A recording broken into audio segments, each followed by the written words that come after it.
Hey everyone, today we're tackling a classic fluid mechanics problem, calculating pressure drop across a straight pipe.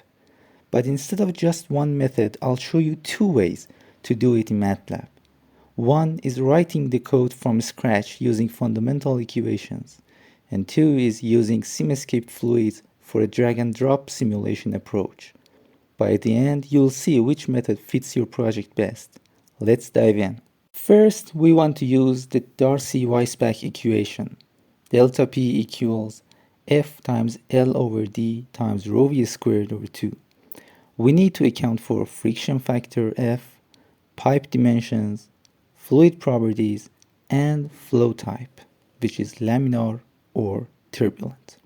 I suppose we have an 80-meter long pipe with internal diameter of 0.1 meter and flow rate of 50 cubic meters per hour. So I define these values in MATLAB. Don't forget to convert the flow rate to its SI unit. I need to calculate the cross-sectional area and fluid velocity. Now for the friction factor. If the flow regime is laminar, it's equal to 64 over Reynolds number. And if it is turbulent, we must use the Colebrook equation. To find the Reynolds number, we need the density and dynamic viscosity. For maximum precision, I want to find the exact value of these parameters, so I use the Coolprop database. I suppose the fluid is at 25 degrees Celsius and it has atmospheric pressure. If you want to know how to install and use Coolprop database, you can watch my tutorial. Now that I have the fluid properties, I can calculate the Reynolds number.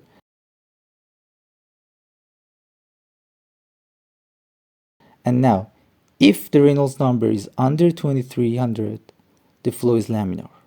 Otherwise, it is turbulent and we have to solve the nonlinear Colebrook equation. I have a comprehensive tutorial on solving equations in MATLAB. You can check that too. I set the absolute roughness of the pipe to 46 micrometers.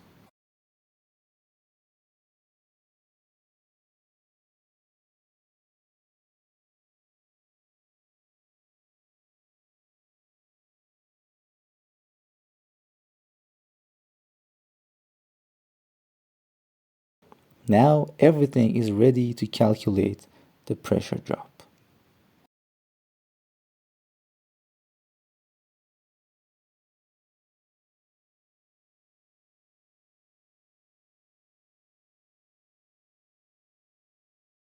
If you prefer a graphical approach, Simscape Fluids is perfect. Here's how.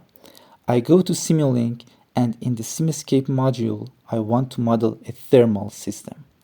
We want blocks in the foundation library and fluids library.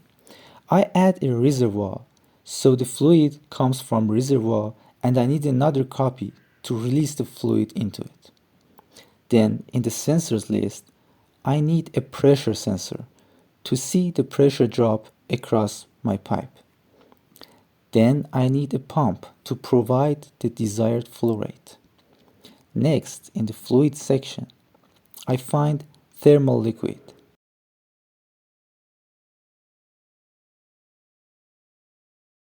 There, under pipes and fittings, I want to add a pipe. Now I can put all of them into place and connect them so the pipe takes the fluid from the reservoir and after passing through a pipe, the fluid is released into another reservoir. Now it is time to set the desired parameters to complete our model. I double-click on the first reservoir and set the temperature to 25 degrees Celsius. The cross-sectional area is the same as the pipe, so here it is.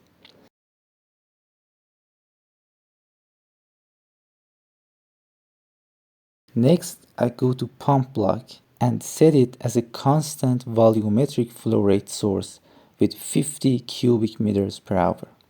Of course, I must convert it to cubic meters per second. I also set the cross-sectional area in the parts. Next, I need a straight pipe with 80 meters length and internal diameter of 0.1 meter. I also make sure that there are no local resistances in the way, since it is a straight pipe.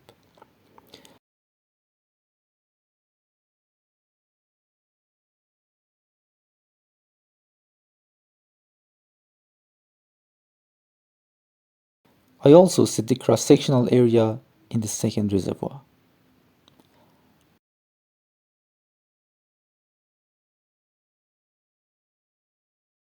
I want a differential pressure sensor. It returns the differential pressure between the pipe inlet and outlet.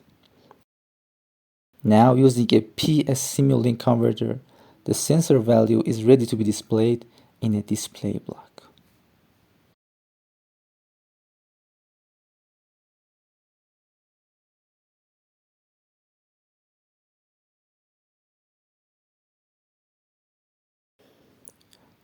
I only need two additions. First is setting the fluid properties.